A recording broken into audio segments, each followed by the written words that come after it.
નમસ્કાર. આજે આપણે ભારતમાં એચઆઈવી ટેસ્ટિંગ માટેની જે રાષ્ટ્રીય ગાઈડલાઇન્સ છે એના પર થોડી વાત કરીશું. આપણી પાસે જે માહિતી છે તેમાંથી મુખ્ય મુદ્દાઓ અને વ્યૂહરચનાઓ સમજવાનો પ્રયત્ન કરીશું. કારણ કે બજારમાં જુઓ તો કેટલી બધી ટેસ્ટ કિટ્સ છે અને વસ્તીમાં પણ એચઆઈવીનો વ્યાપ અલગ અલગ જગ્યાએ જુદો જુદો હોય છે. એટલે ભરોસાપાત્ર પરિણામો અને એકદમ સ્પષ્ટ પ્રોસેસ હોવી કેટલી જરૂરી છે એના પર ફોકસ કરીશું. તો ચાલો આ ગાઈડલાઇન્સમાં થોડા ઊંડા ઉતરીએ. શરૂઆત કરીએ પરીક્ષણ વ્યૂહરચના અને પરીક્ષણ અલ્ગોરિધમથી. આ બે શબ્દો બહુ વપરાય છે, પણ આનો મતલબ શું છે? એટલે વ્યૂહરચના એટલે કઈ પરિસ્થિતિમાં, જેમ કે બ્લડ ડોનેશન છે કે સર્વેલન્સ છે કે પછી નિદાન કરવાનું છે, કયો ટેસ્ટ વાપરવો એ નક્કી કરવું. અને અલ્ગોરિધમ એટલે ટેસ્ટ કરવાનો ચોક્કસ ક્રમ, પહેલો કયો પછી કયો. બરાબર? ભારતમાં મોટે ભાગે સિરિયલ ટેસ્ટિંગ વપરાય છે, એટલે એક પછી એક ટેસ્ટ, જે ઓછા વ્યાપવાળા વિસ્તારો માટે આમ ખર્ચની રીતે વધુ યોગ્ય ગણાય છે. હા, બિલકુલ. અને આ નીતિઓ ઘડતી વખતે ઘણા બધા પાસા જોવા પડે છે. આ ખાલી ટેસ્ટિંગની વાત નથી, આ તો આખો જે એચઆઈવી નિવારણનો કાર્યક્રમ છે એનો એક ભાગ છે.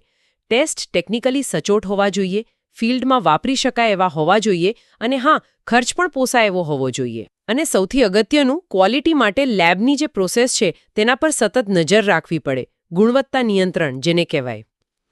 અને ટેસ્ટ કિટ પસંદ કરતી વખતે પહેલી બે વસ્તુઓ સંવેદનશીલતા અને વિશિષ્ટતા બહુ મહત્વની છે, ખરું ને?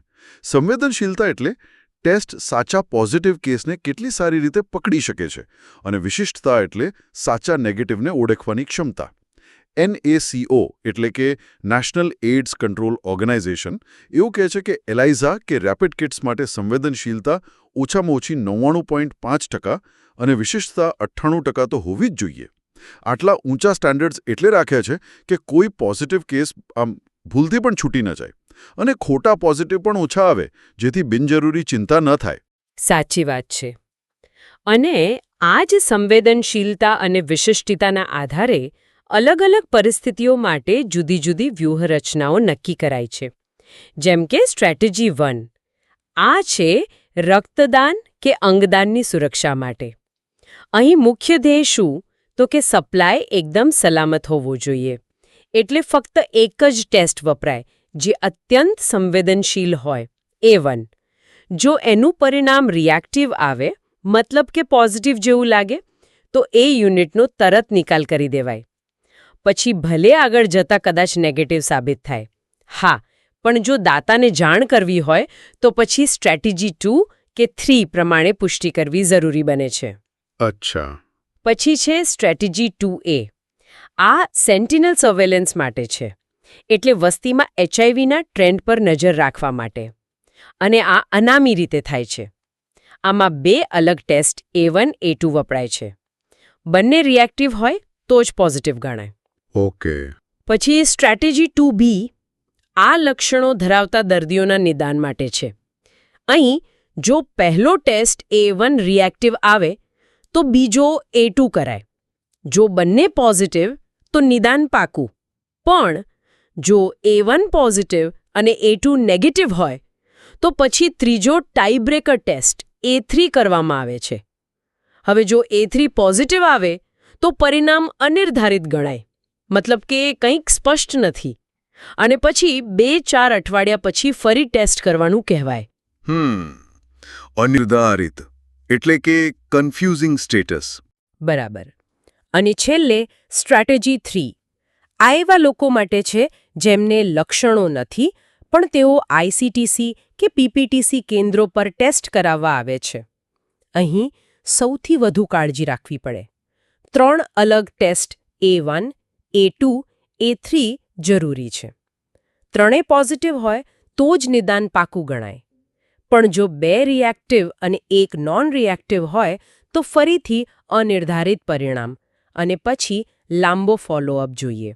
પહેલા 2-4 અઠવાડિયા, પછી 4 અઠવાડિયા, પછી 3 મહિને, 6 મહિને, 12 મહિને, આમ લાંબો સમય. જો 12 મહિના પછી પણ સ્થિતિ સ્પષ્ટ ન થાય તો નેગેટિવ ગણવામાં આવે છે. જો કે નેટ જેવા વધુ એડવાન્સ ટેસ્ટથી કદાચ જલ્દી ખબર પડી શકે. અને ખાસ યાદ રાખવાનું કે સ્ટ્રેટેજી 2V અને 3માં કાઉન્સેલિંગ, વ્યક્તિની સંમતિ અને ગુપ્તતા આ બધું ખૂબ જ જરૂરી છે. સમજાયું. તો આ થઈ વ્યૂહરચનાનોની વાત. આ સિવાય ટેસ્ટિંગના જે અભિગમો છે એ પણ અલગ-અલગ હોય છે ખરું ને? જેમ કે અનામી પરીક્ષણ, પછી પેલું સ્વૈચ્છિક ગુપ્ત કાઉન્સેલિંગ અને ટેસ્ટિંગ, અને ફરજિયાત ટેસ્ટિંગ. આ ત્રણે ક્યાં લાગુ પડે છે? હા, અનામી પરીક્ષણ મુખ્યત્વે સર્વેલન્સ માટે વપરાય છે. જેમ મેં કહ્યું, સ્વૈચ્છિક ગુપ્ત પરામર્શ અને પરીક્ષણ એટલે કે VCT એ નિદાન માટેનો સ્ટાન્ડર્ડ રસ્તો છે. અહીં વ્યક્તિની ઓળખ ગુપ્ત રહે છે. અને ફરજિયાત પરીક્ષણ એ ફક્ત દાનના કિસ્સામાં જ છે. બ્લડ, સ્પર્મ કે અંગોનું દાન હોય ત્યારે. ભારતમાં નોકરી, ભણતર કે હેલ્થકેર માટે ફરજિયાત HIV ટેસ્ટિંગ પર પ્રતિબંધ છે. એ બહુ સ્પષ્ટ છે. રાઈટ. અને HIV-2 વિશે પણ થોડી વાત હતી, અને એ HIV-1થી કઈ રીતે જુદો પડે છે અને ટેસ્ટિંગમાં એનું શું મહત્વ છે? હા, HIV-2 મુખ્યત્વે પશ્ચિમ આફ્રિકામાં જોવા મળે છે. અને એવું છે કે તે HIV-1 કરતાં ઓછો ચેપી છે અને રોગ પણ ધીમે ધીમે આગળ વધે છે. પણ મહત્વની વાત એ છે કે એની સારવાર થોડી અલગ છે. કારણ કે અમુક ART દવાઓ, ખાસ કરીને NNRTs ગ્રુપની દવાઓ, એની સામે કુદરતી રીતે જ બિનઅસરકારક હોય છે. એટલે નિદાન વખતે HIV-1 છે કે HIV-2 એ જાણવું જરૂરી બને છે. મોટાભાગની રેપિડ કિટ્સ બંનેને શોધી શકે છે, પણ કન્ફર્મેશન અને ટાઈપિંગ માટે સ્પેશિયલાઇઝ્ડ રેફરલ લેબમાં ટેસ્ટ કરાવવો પડે છે. સમજાયું. આ આખી ચર્ચા પરથી આમ સાર શું નીકળે? એવું કહી શકાય કે ભારતમાં HIV પરીક્ષણ એક બહુ જ વ્યવસ્થિત અને મલ્ટીલેયર પ્રોસેસ છે, જે ચોક્કસ હેતુને ધ્યાનમાં રાખીને, પછી એ સલામતી હોય, સર્વેલન્સ હોય કે નિદાન હોય, અને સંવેદનશીલતા અને વિશિષ્ટતા જેવા વૈજ્ઞાનિક સિદ્ધાંતો પર આધારિત છે. ખૂબ કાળજીપૂર્વક ગોઠવાયેલી છે. દરેક સ્ટ્રેટેજી પાછળ એક ચોક્કસ કારણ છે. બરાબર. અને આ બધું આપણને એક મહત્વના પ્રશ્ન તરફ દોરી જાય છે, ખબર છે? આ જે પરીક્ષણની જટિલતાઓ છે, ખાસ કરીને પેલું અનિર્ધારિત પરિણામ અને લાંબા ફોલોઅપની શક્યતા, આ બધું જોતા કાઉન્સેલિંગ વખતે વ્યક્તિ સાથે ટેસ્ટની મર્યાદાઓ વિશે વધુ સારી રીતે કેવી રીતે વાત કરી શકાય, ખાસ કરીને વિન્ડો પીરિયડ વિશે. એટલે ચેપ લાગ્યા પછી અને ટેસ્ટ પોઝિટિવ આવે તે વચ્ચેનો સમયગાળો, એના વિશે સ્પષ્ટતા કેવી રીતે લાવી શકાય, જેથી વ્યક્તિ પોતાના પરિણામનો સાચો અર્થ સમજી શકે અને તેમની જે ચિંતાઓ હોય તેનું યોગ્ય રીતે નિરાકરણ લાવી શકાય. આ એક મોટો પડકાર છે, જેના પર સતત વિચારવાની